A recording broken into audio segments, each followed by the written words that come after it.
All right, so first play we're going to look at, 2nd and 2, one of the Patriots' first offensive plays.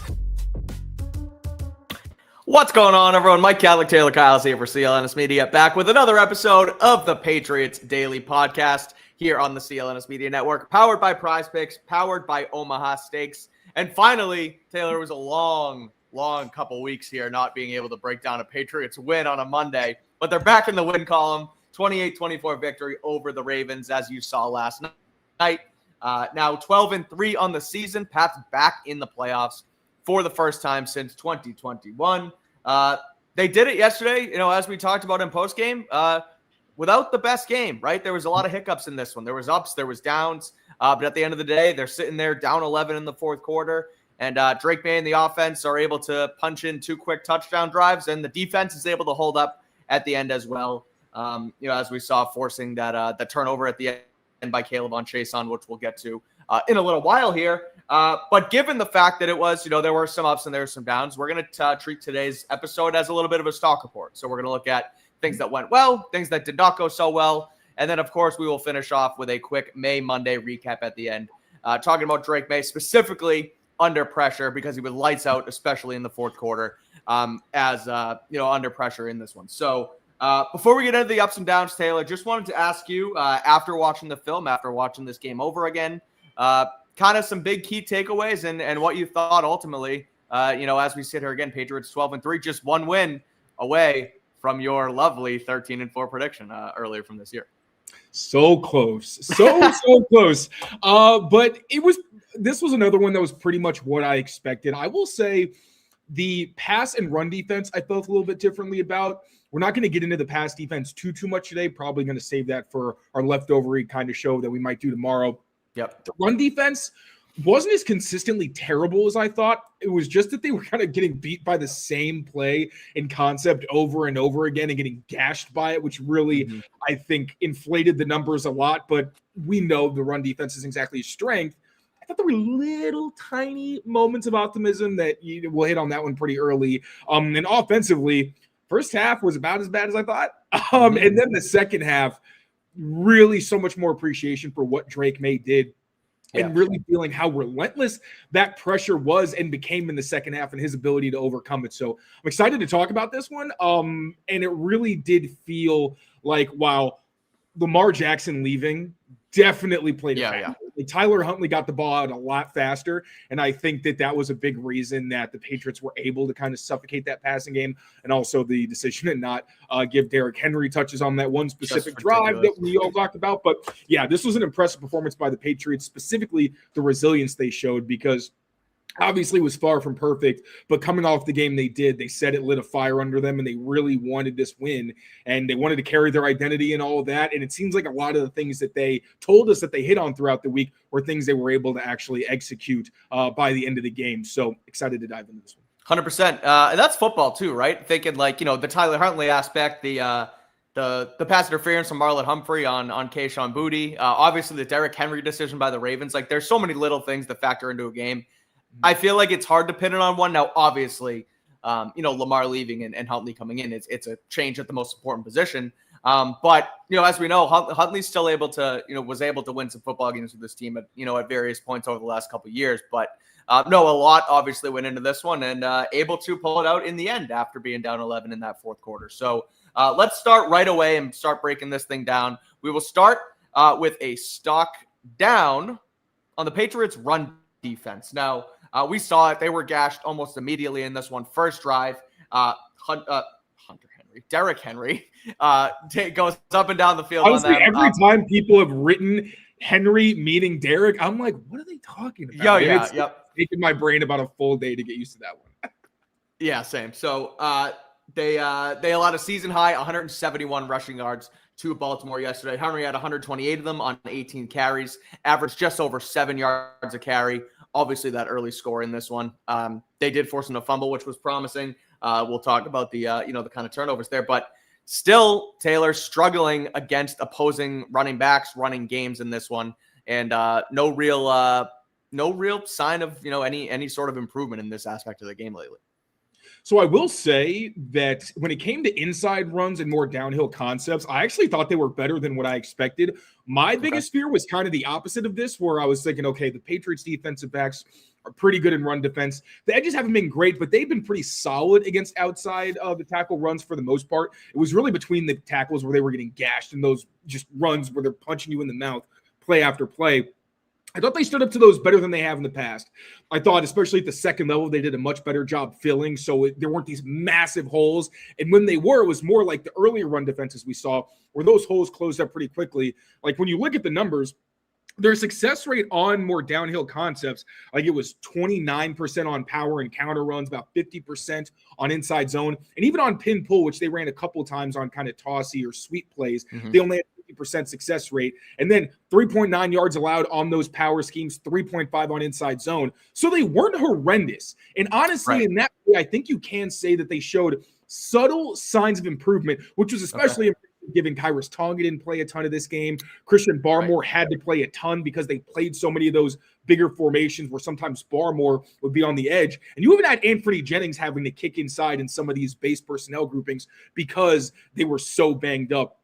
And Harold Landry didn't really play quite as much as you'd probably want him to if he were fully healthy. So in that vein, I do want to give them their credit. And you punch out the ball. Jalen Hawkins, great job. Craig Woodson having the awareness to recover. Caleb Chason actually came very close to recovering it, so he almost had a fumble recovery and a fumble in this game. So I do want to give them some credit, right? The turnover was huge in this game. Probably wouldn't have gone the same way without it.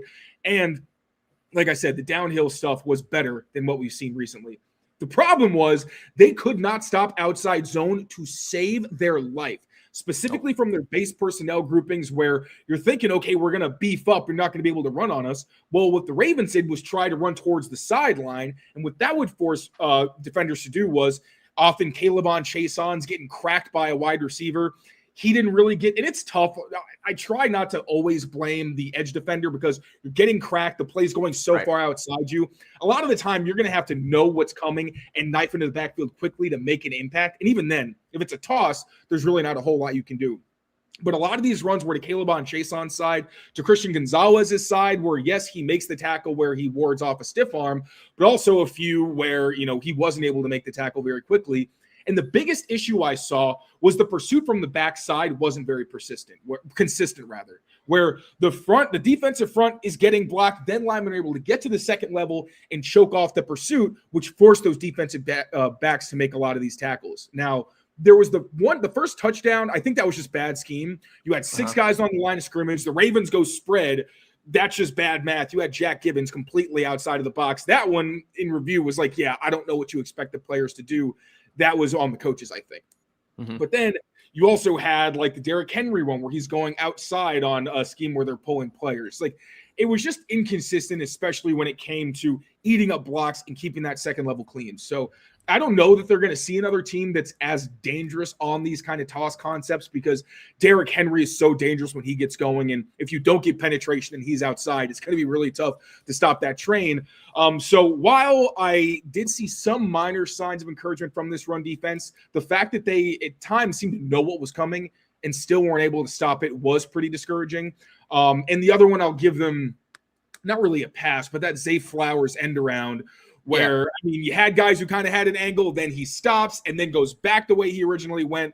That was putting guys in a really tough position. I'd like to hear at some point if we can get Mike Vrabel's thoughts on how exactly you defend something like that, but it's so specific, it's going to be a tough thing to get out of him. Sure. But yeah, run defense, this is your worst game of the season. Even if you did show some signs of, okay, we have something to work with in the future, you also have a glaring problem where you couldn't stop something that you saw coming a mile away. Granted, against a team that runs it very well, better than most teams in the league. But I give Derrick Henry his highest success rate on runs this season.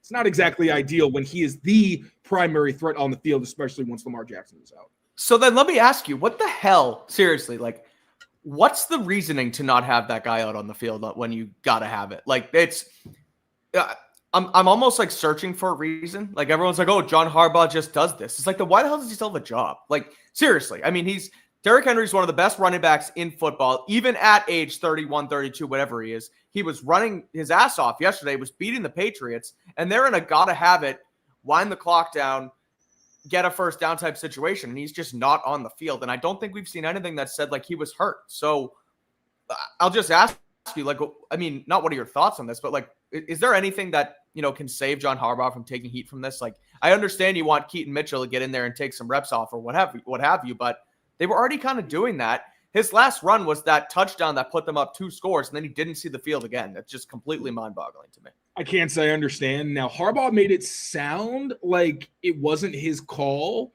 almost like the running back coach wanted to have them alternate drives, and maybe the chain of communication was not great, and Harbaugh didn't realize. But, like, you're watching the game. Unless you're talking to another position group, how did you not notice that Derrick Henry wasn't in there during such a crucial point? Now, I guess, you what the coaches always tell us, you trust the guys that are out there, right? And Keaton Mitchell's been productive this season. Wasn't great against the Patriots last night. But I don't know, man. I thought it was a bad decision. The explanation from Harbaugh wasn't great because it sounded like, almost like he was deflecting. You're the head coach. You're the head coach. That's on you, right? It was, I think it was pretty inexcusable. And like I said last night, a lot more games in the NFL are lost than won, and that's an example where something like that might not seem huge in the moment, at least maybe to the Ravens, ends up blowing up in your face. Totally. That was wild. And, we talk about this being a stock down situation for the Patriots. It could have been a losing a reason they lost this game if, perhaps they did make a different decision on that side. They did have Derrick Henry in the game. It could have potentially helped them get to where they wanted to go. Obviously, they don't. Patriots still able to pull it out. But, it's only going to get, more difficult against the run, especially heading into the playoffs against some of these teams. So got to find a way to get healthy and be able to stop that when it matters most. But overall, sorry, we have this, but I'll let you take it. Yeah, I did want to acknowledge this. I noticed this as well. It looked like he hurt his shoulder on the play. It almost, as someone who's dislocated his shoulder many times, I will say what he was doing, well, I don't know for a fact, looked a lot like a dislocated shoulder. Because at first I thought he was celebrating, but he's like kind of like hanging down. Oh, yeah. It looked like something was wrong with it. So I think he did have some kind of stinger, at least in one of his arms. So that'll be something to monitor. Because, yes, Bubba, I did also notice that Barmore looked banged up after the play. All right. We will continue here with stock up, stock down. We'll move over to our first stock up, which is the Patriots run game. Actually getting that going yesterday, despite Trayvon Henderson going out of this game. They iced the game really on 2 runs. They iced one with a 21-yard explosive run from Ramondre Stevenson for a touchdown. And then they really iced it the following drive. Drake Maye 16 yards on a keeper. Slides down. I was waiting for him to score there, Taylor. That would have been incredible if he just said F you and crossed the end zone. But I get it. Smart play from your quarterback. But this was Ramondre's best game, at least pure output-wise, since week 7. And obviously a couple other clutch runs from Drake Maye too here, which I thought was promising. Just some not just some quarterback sneaks, but we've talked about on the show, maybe he's just not that good at running the quarterback sneak, but he executed 2 of them. And really just awesome stuff from Ramondre Stevenson, who obviously had the long of 21 and obviously averaged over 6 yards a carry, which was solid from him as well. Yeah, this is Ramondre's 3rd impressive game in a row. He came back from injury. There was that one game, I think it was against the Bengals, where he did look a little shoddy. But since then, I think it was against the Giants, he really started to turn it on. You saw the physicality. He's breaking tackles, looked explosive. And last night you saw that. Now, he had a very limited carry total, so we were kind of debating whether or not to necessarily put the run game in here. But I really loved what I saw, especially when there were certain packages. So just looking at Ramondre's stats, by average, again, relatively small sample size, but it was one of his most efficient games of the season. So he had his 2nd most yards per rush, 6.4, 2nd most yards after contact per rush, and 2nd most rush EPA in a game this season. The only game that was better was last week against the Bills. Also had 2 explosive runs or 10 or more yards. That was tied for his 2nd most, and he hit 15 miles an hour or more on both of those runs as well. That was one of his best totals of the season. And as we mentioned before the game, a lot of that success, actually all of his success, came on runs to the right side. 9.2 average on runs to the right, as well as obviously his touchdown carry. And when you look at the concepts that they had a lot of their success on, a lot of it was duo, or specifically their blast run, which is where you have Jack Westover in the backfield, that Thayer Munford on the line of scrimmage. And they actually ran this play 3 times. The first time they ran it with Trayvon, or one of the first 2 times, they ran it on Trayvon Henderson, called back because of the illegal formation. Then Ramondre runs it again. I think it was like a drive later or something like that. Gets stopped for like 1 or 2 yards. But then the Ravens saw it again on the last drive, or on the second to last drive. I'm getting my numbers all mixed up. Good. But on Ramondre's touchdown, it was the exact same look pretty much, except Hunter Henry was to the formation and kind of closer. So the Ravens loaded up. They were like, all right, we're not getting beat by the same thing. We're not getting beat by it, but if you're going to show us the same look, we're going to defend it better this time. Completely load up, no deep safety. Ramondre starts taking it front side the way they had the first couple of reps, then bounces it backside because everybody committed, and then he takes it and turns it into a house call. So I really love the sequencing there, and also Ramondre having the instincts and the vision and patience to kind of do just enough to let everybody think he was going to the regular gap and then take advantage backside. And also on the Drake Maye read option, which was actually an RPO when you looked at it, because you had Kyle Williams running a corner, and then Matt Collins running kind of like a flat route. I'm loving what's going on with their shotgun run game, by the way. Every week they're having big plays out of it. And it's because you're starting to have Drake Maye integrated, even with the route concepts. It just creates more space, and it forces the defense to have their eyes in a lot more places. So the first time they had actually run that concept was a couple plays earlier. In between was that Drake Maye kneel down. But when he did it the first time, hands off to Ramondre, who bounces the run, gets 11 yards, and as we know, he slides down, forces the Ravens to take a timeout. That's why Drake Maye kneeled to keep the clock going. Then the second time they ran this was 2 plays after the original call, the Ravens are like, all right, screw this. Once again, we're not getting beat by this same play. Mike Green the first time stayed put. That forced Drake to hand it off. This time, he shoots down Alohi Gilman, who's kind of in the safety spot. He cracks down. No one is there to take Drake Maye. And the only other defenders to that side were in man coverage trying to cover Kyle Williams and Matt Collins. Creates a huge lane for Drake Maye. He takes that and ends up sealing the game. And as you mentioned, he also had a couple of successful quarterback sneaks. Very smart to run behind Kyrus Tonga and Morgan Moses. That's a whole lot of beef up there. So, and I love them just keeping Drake involved in the run game when they can. And like last week, we talked about that a little bit when we broke down Drake, and I kind of facetiously asked, like, oh, we just going to see him start running around like Lamar Jackson now? And obviously that's not the case, but to be able to put that on his shoulders in a critical moment like that, and for him to, again, execute it beautifully, pull it, have nobody there, and then run down, slide, ice the game. And the celebration from him and Matt Collins was pretty awesome there too as well. So I love seeing him using his legs in moments like that, because it's not just him being clutch with his arm, it's him being clutch with his athletic ability as well. So great to see from him.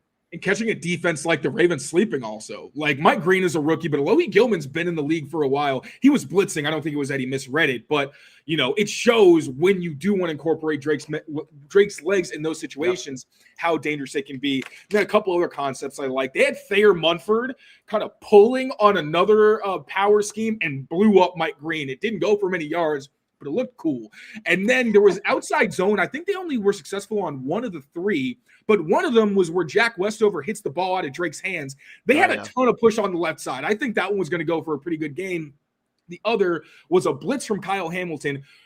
They were so close to popping a huge run because Vidarian Lowe turns Mike Green. So Travion Henderson has a ton of daylight on the outside, but Kyle Hamilton blitzed, kind of put a lot of power into Jared Wilson's chest, and then ends up making the tackle for loss. The broadcast mentioned they were very close. But yeah, again, the run game, this is just yet another week where it feels like this is not just something they do to set up play action. It's actually a strength that's allowing them to stay on schedule. And of course, later on in the game, Drake Maye kind of has to take over because they're in a deficit and they really couldn't get a whole lot going in the first half in the pass game. But really cool to continue to see this run game have success, especially behind Mike Nwenu, who's been great, Morgan Moses, who was hurt but still got some good movement, and Thayer Munford, bringing it as that eligible offensive lineman or extra tight end, and also serving as a right tackle for a few snaps when you needed him. So good stuff from the ground attack. And the closer we get to the playoffs, now that we know the Patriots are going to get there, no longer have to use the caveats. This could really be something that helps the offense and, by extension, I think the defense when they get to the postseason. Definitely. Yep, for sure. All right, we got a couple more here. One more stock down, one more stock up to get to before we talk about Drake Maye as well. But first, I got to tell you guys about our friends over at Prizepicks, because as you know, this episode and every episode of Patriots Daily is brought to you by Prizepicks. It is the holiday season, the best time of year for sports. We got bowl games, basketball matchups, playoff pushes, and more. And no matter where you are, no matter what you got to do, what gifts you have to buy, what games you want to watch, there's only one place where it feels good to be right, and that is on Prizepicks. They have a new feature out right now on Prizepicks. It is called Early Payouts. So if your lineup gets off to a hot start, you may now have the option to cash out those winnings before your game even finishes. We got a big one in pro football tonight. We have Phillip Rivers back on the field with the Indianapolis Colts taking on the 49ers. We will have a play for that a little while closer to game time, so check it out on Twitter. We will post that there. But if you want to follow along and get in on the action with us, just head over to Prizepicks right now. Download the app, use code CLNS, and you will get $50 in lineups after you play your first $5 lineup. Again, that's code CLNS to get $50 in lineups after you play your first $5 lineup. Prizepicks, it's good to be right. Quickly, just complete sidebar. Phillip Rivers back in action tonight. Not even Prizepicks related here. Just truly, what do you expect from Phil? Will he get any better this week? I don't know how much you caught of it last week, but are you expecting him to, be able to go out there and sling it a little bit more, or is that just a lost cause against the Niners? Yeah, what do you think? Who's healthy on the Niners? That I feel like many. is going to be very informative of this answer. Is Michael Williams at least okay? Is he out for the year? Is he? No, he is. Oh, that Yeah. sucks. Yeah. Okay, he might. Oh my gosh, I don't even know who some of their defensive linemen are. He might live. As long as Keenan White doesn't have the game of his life. Right. Yeah, I want to be respectful of Kyle Shanahan and that team. Sure. They can do anything they put their minds to, apparently. But, maybe Phil could cook. Maybe he could have some success dinking and dunking and, just matriculating the ball downfield. There you go. Yeah, ESPN and SVP gave him their Hemi Award last week, and they presented it to him this week before the Monday night game. And he goes, "I'm probably the only person who threw for 120 yards and lost in a game, and somehow ended up this award." Right? Like what? No. And it's like, was it Elderly Day or something? Yeah, literally, pretty much. So, but no, Phil Rivers tonight there, like we said, taking on the Niners. A lot of action to get in on. You can head over to Prizepicks and get in on it as well. $50 in lineups after you play your first $5 lineup. All right, we'll keep it rolling here. Going back to the stock down, which was the Patriots pass protection in this one. Taylor, Drake Maye sacked 3 times and was pressured all over the place, especially down the stretch in this one. The left side, long story short, I know you have the numbers that we can get through a little bit more, but Vadarian Lowe, Jared Wilson letting Drake down a little bit here in pass protection.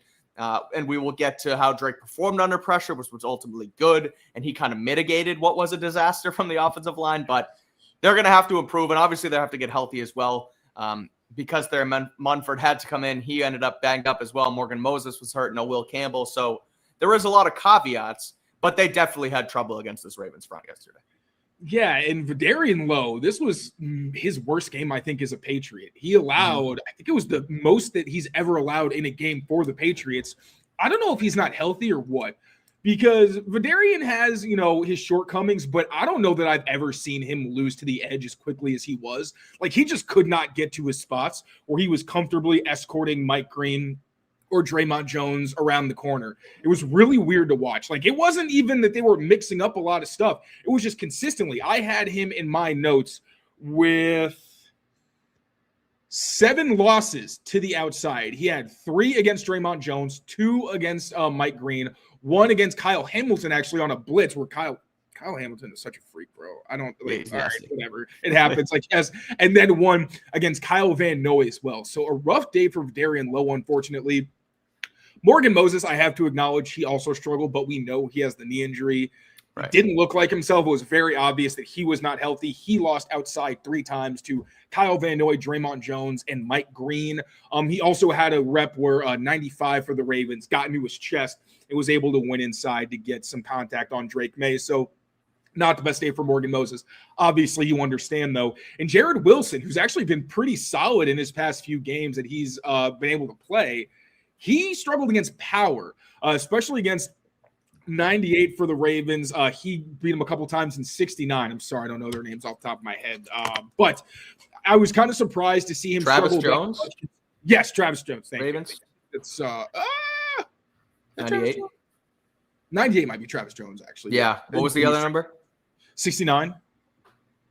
Nice. No, I can't find it. I'm bad at my job. Anyway, No, you can keep going. I'll find out. So Vidarian Lowe really struggled around the corner, like 7 losses I had him with. Morgan Moses, again, you understand the guy had a banged up knee and he's been fighting his butt off. Like truly all hail, because he still was pretty solid in pass protection, all things considered. If anything, I would consider this a relatively encouraging performance from the veteran. And then Jared Wilson struggling one-on-one. But also line games and blitzes got to them, which the twists you kind of expect, but some of the blitzes, there were some exotic ones, also got home. There were a lot of TT stunts, which is a tackle and a tackle. Really, that's an interior stunt, basically. There were 3 losses to those. I had everybody losing to their corner. Jared Wilson, Mike Nwenu, who was pretty excellent in pass protection last night.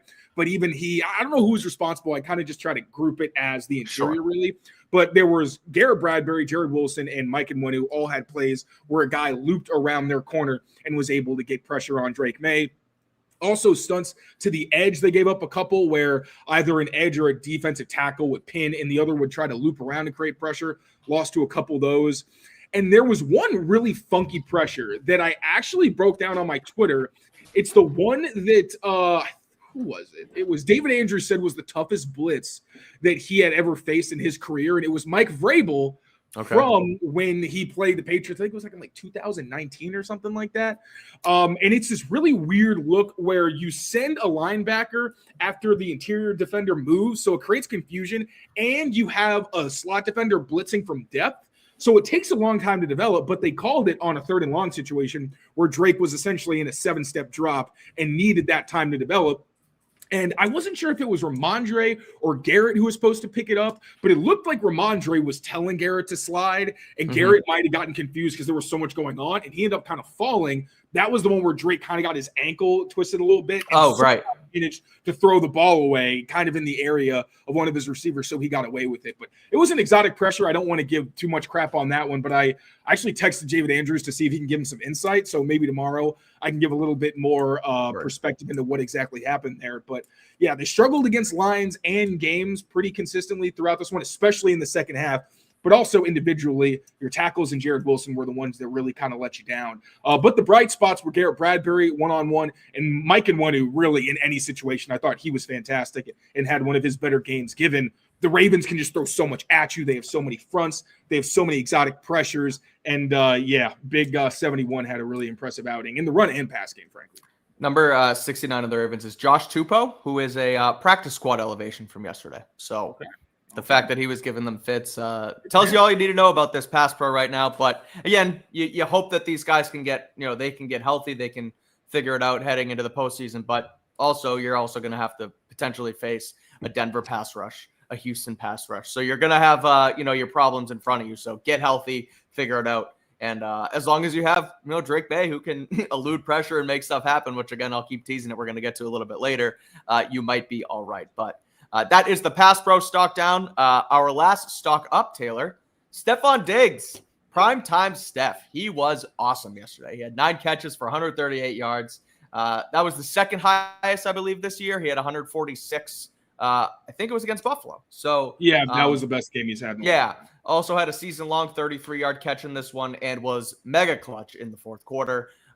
Always seemingly right place, right time with Drake Maye. And then, that last 4th and 2 on that final game-winning drive was just phenomenal pitch and catch between the two of those guys. So great stuff from him. There was a lot of talk this week about, December Diggs, and he kind of falls off a cliff and what's going to happen. And he shut everybody up yesterday. Talked to Jack Collinsworth, Rodney Harrison, Tony Dungy after the game, talking about how, Drake Maye has a little bit of Tom Brady in him and just how he likes to – he's basically saying, like, he has a trust in me. And last night on the show, I brought up the clip of him kind of – people thought he was yelling at Drake Maye on the sideline, saying Josh Allen 2.0. He mentioned that and was just like, no, I just want him to know he can trust me in those moments. I don't care. I don't ask for the ball, but just letting him know that I'm going to be where you need me just in case you want to go to me. So overall, one of those guys where you got to be very careful judging him based on what it looks like on TV, because he's so intense that he can look like he's pissed and he can just be like something like that. We're like, trust me, I got you. We got this. Right. Like, what did Drake do? Why is he screaming at him? So always take those sideline responses with a grain of salt. Yeah, no, and that's what he's like. And they asked him too after the game. He was like, "How are you so intense all the time?" He was like, "That's just who I am." They're like, "You got to get Drake. You got to get Drake to be like that." He goes, "No, I can't stand it. We're the complete opposite. He's way too even keel." He kind of went off yesterday, Drake Maye. Yeah. He was fired up on the sideline. I tweeted a picture of him last night. I've never seen him as fiery as he was. But that thing, yeah, that was. Yeah, I don't know that I've ever seen him going, "Let's go." I've thought about it. Like, I wonder how intense the game would have to be, or what the situation would be, where he just doesn't even think about it and lets the emotion come out, because he rarely does. And it's not a fake thing. It's like, we know that Vrabel's had to kind of coax it out of him, but that's that was a very raw response. And I didn't mean to cut you off, but you're fine. That was very cool. I've been waiting to see that side of him for a while. He's talked a lot about how, and this is a Diggs thing, so we'll get to that in a second, but Maye has talked a lot about how Vrabel doesn't teach him how to play quarterback. He's teaching him how to be a leader, and he's completely come out of his shell like that over this season. So, it was cool to see, and maybe Diggs is helping him out as well. But again, Diggs, 9 catches, 138 in this one, and was among the many reasons why they were able to pull it out. So what did you see from the 30-plus-year-old in a December game that keeps the Patriots rolling, especially on offense? I mean, I saw him tearing it up all over the field. He had catches deep. He had a catch intermediate. He had catches short. And this was his first game with multiple deep catches since week 2 of the 2023 season against the Commanders. So I don't want to say historic necessarily, but shows what an impressive day this was for Stefon Diggs. There were kind of 2 categories where he really stood out to me. The first was the clutch hands. This dude's concentration in traffic was fantastic last night. Obviously, on the first big play of the game for the Patriots, goes up and makes an extending grab on that deep crossing route where they had kind of run off coverage to that side, created a bit of a void. But the safety did a good enough job to keep himself in the – oh, my God, what just happened? The safety did a good enough job to keep himself in the play and went downhill, and Diggs extends forward, catches it while taking a massive hit, and – finishes the process as he hits the ground. So that was I think that was one of his best catches of the entire season. Also, he had a contested flat route where it was kind of thrown inside of him, and it wasn't a crazy throw or anything, but he adjusts to it, catches it, and then a defender was immediately there to try to rip it out. He didn't let that happen, kind of shook a few guys, didn't get very far. Still a great effort. The extending catch he made on that slant against Marlon Humphrey, where it's a little bit high and outside of him, completely kind of like the other one, extends outside of his body, high points it, plucks it out of the air, and is able to get a conversion there. And obviously, the 4th and 2 throw, where Drake Maye puts this thing through the eye of a needle, and Stefon Diggs with more incredible concentration to bring that one in. So that's the kind of thing. The Patriots receivers have very good hands, but with Stefon Diggs, the consistency with which he makes some of these catches and how easy he makes it look, again, that's the reason you sign a guy like this. Maybe he's not the most explosive athlete, but I mean, he is an excellent veteran, and just his refinement is something that's really impressive. Speaking of which, the other thing that stood out to me was his veteran savvy and just him showing why he's Stefon Diggs. Right. One of the first ones was Marlon Humphrey on that crossing route to beat him. Got some help. There was a little bit of short motion off the line of scrimmage, but then Diggs felt like he used some pace to get on the top of Marlon Humphrey and then able to beat him across the field. We highlighted that matchup, but that specific win was what I was thinking was on the high end of the spectrum if we were being optimistic, and Stefon Diggs made it happen in real life. Also, the awareness to fight for more yards after contact during the 2-minute drill. He catches a pass on an out route. There's 2 defenders that are ready to hit him. First guy, I mean, also wasn't good tackling. I want to be totally honest about this, but he still fought for it, makes the one guy miss, and then makes sure that he gets himself out of bounds to stop the clock. So good awareness there situationally. And this was one of my favorite plays. So we talked last night about how it felt like there were a couple of routes where Diggs adjusted post-snap and got open for Drake Maye.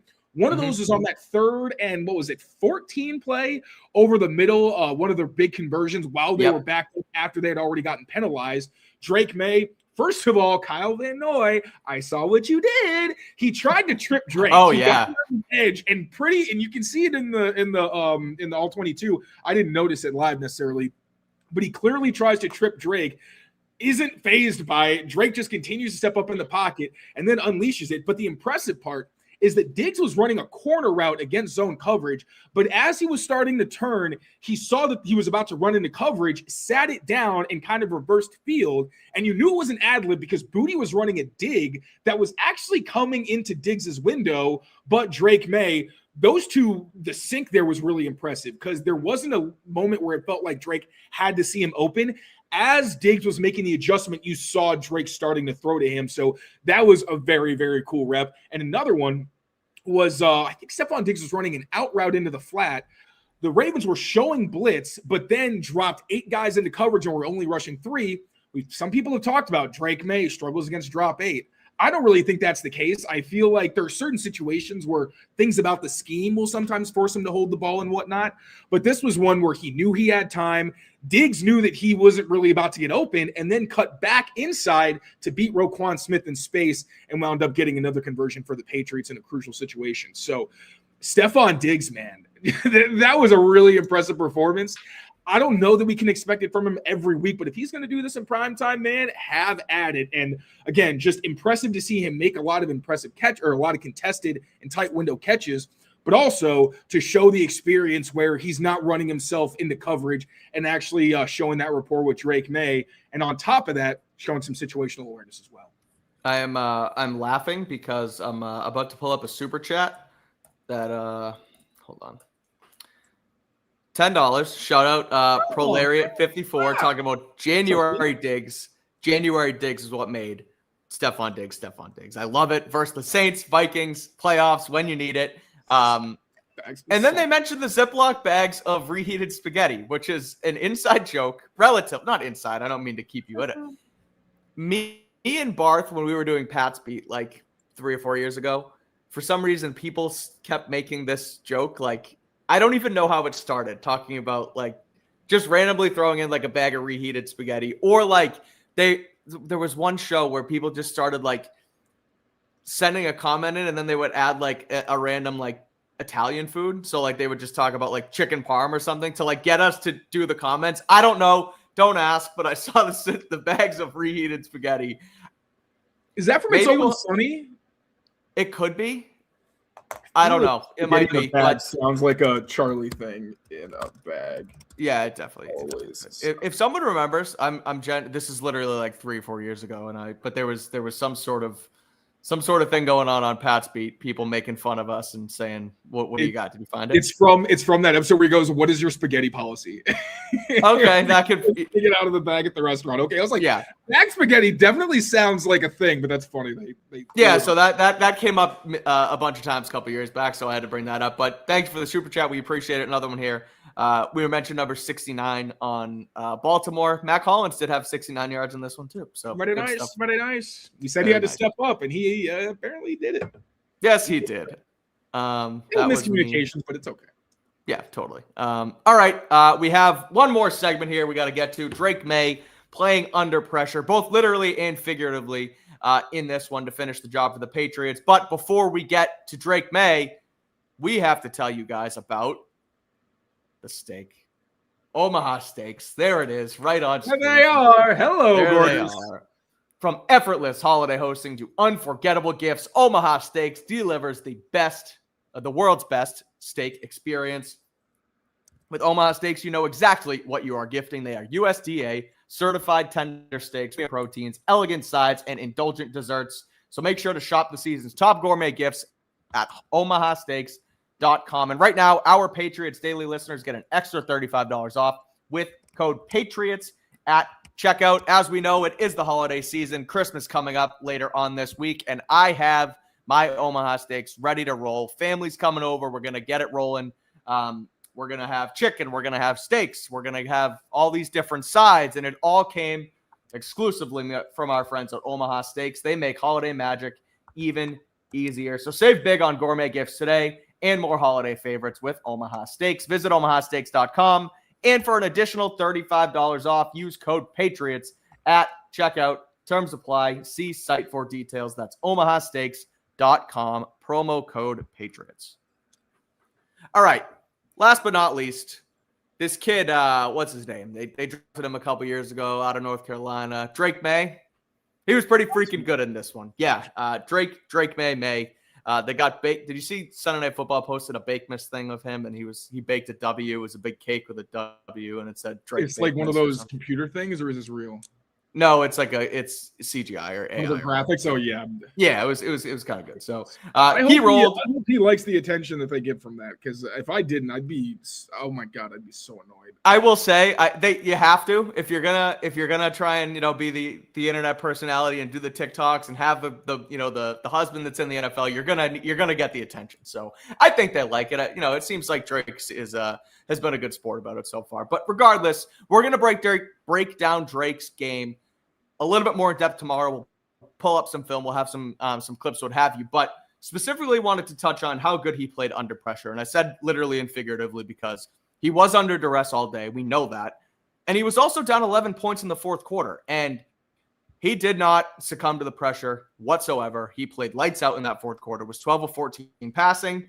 Obviously had the touchdown to Kyle Williams, and then brought them down on the game-winning drive, which was capped with a Ramondre Stevenson touchdown. So what'd you see from Drake? How was he able to continue to just play lights out in this game, especially when it came down to it in the fourth quarter, and he really didn't have much time to do anything, and he was still able to make some magic happen? Yeah, so it seemed like he was getting better as the game went on, and especially when it comes to him under pressure, that's exactly what happened. So in the first half, he really didn't get lit up very much, if anything, especially on those forced throws. It wasn't even terrible pressure. It was just him doing something he didn't need to do.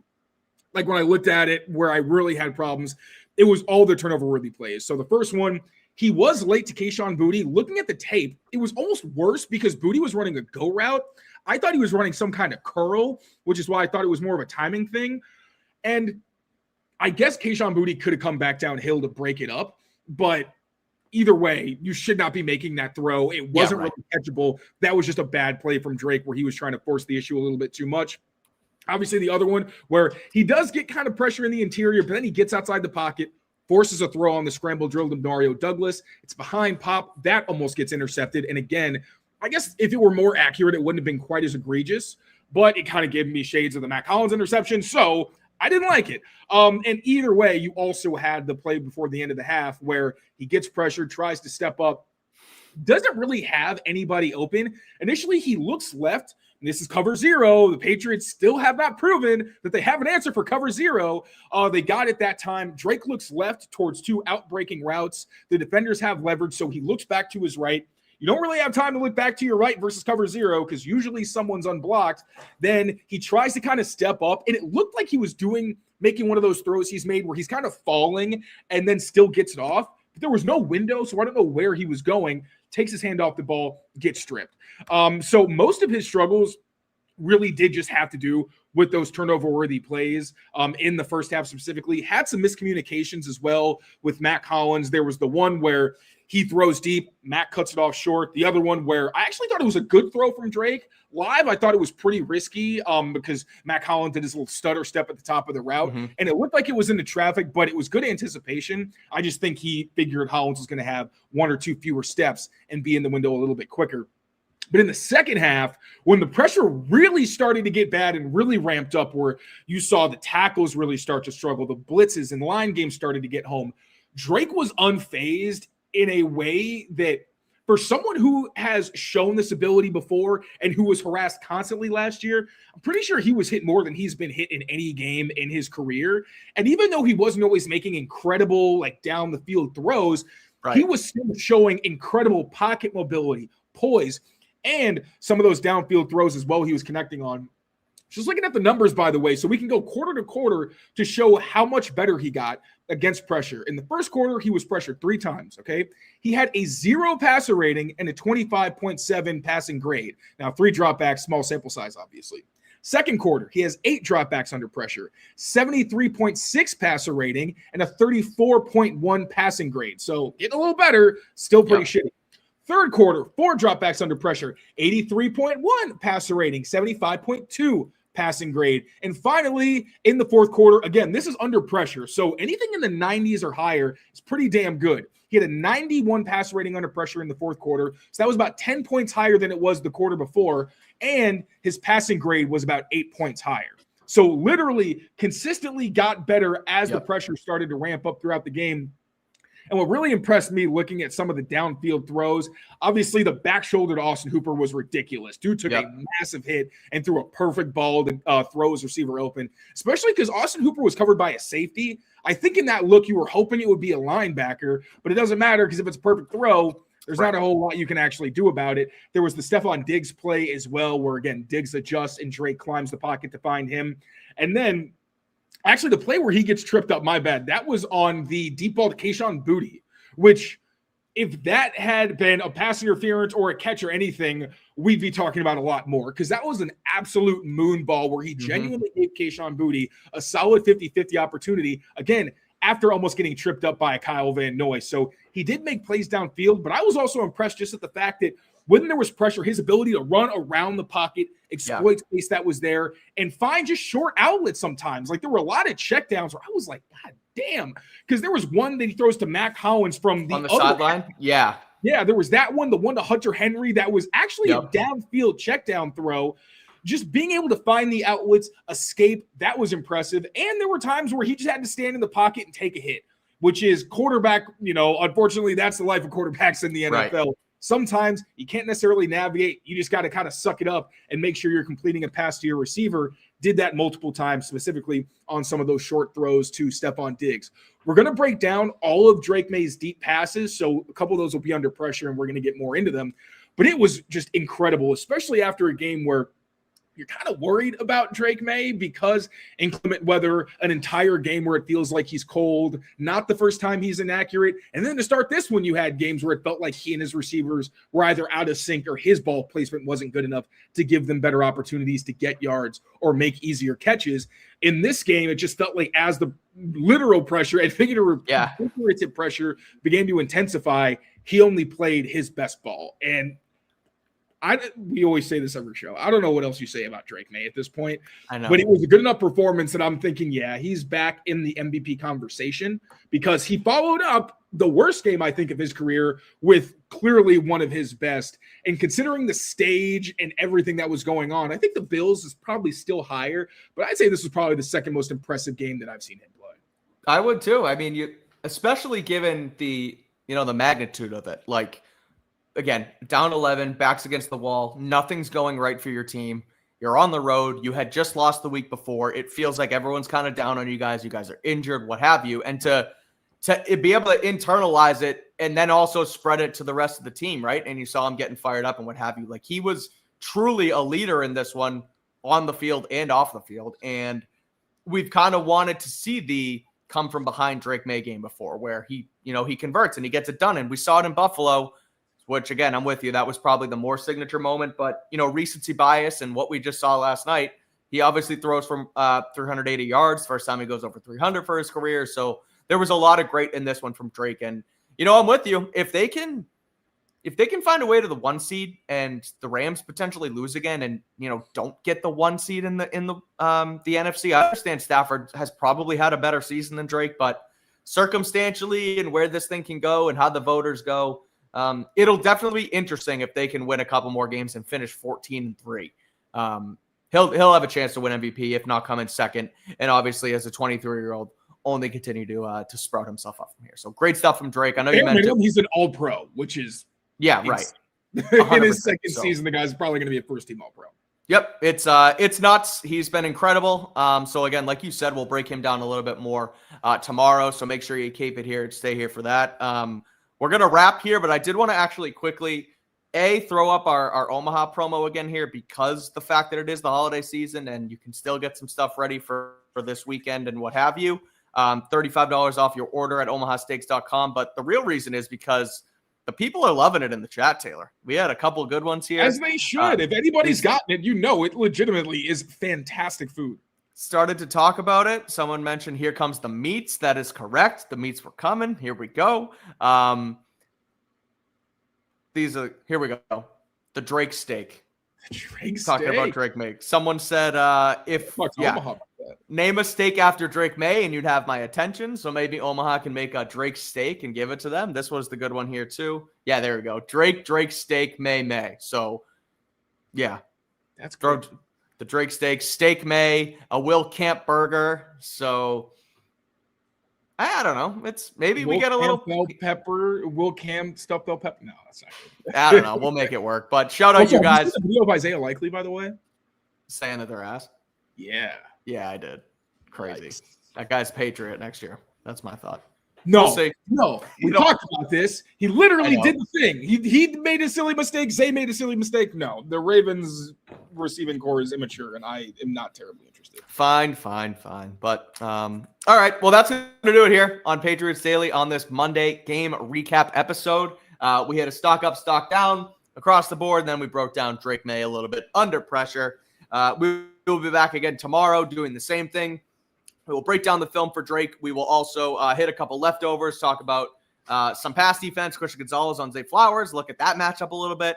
We'll hit it all tomorrow, which a little tease, a preview. We have a majority positive today because it was not great from Christian Gonzalez. Made a couple plays, but we'll have good Drake Maye. We'll have bad Gonzo, but we can also maybe talk about him in the open field against Derrick Henry, and then also making a nice pass deflection. We'll do it all, but overall, not the best day from Gonzo. But we'll save that for tomorrow here on Patriots Press Pass. So make sure you rate, review, and subscribe to the channel. Also, if you listen on audio, subscribe wherever you get your podcasts. 6:50 now. We'll have Andrew and I believe Mike Giardi coming up at 8 on the channel. So a lot of Patriots to get to and break down here. So you don't want to miss it. But again, we'll be back here tomorrow. So make sure you keep it locked in on Patriots Press Pass. And until then, take care of yourselves, take care of each other, and we will see you soon. Peace out, everyone.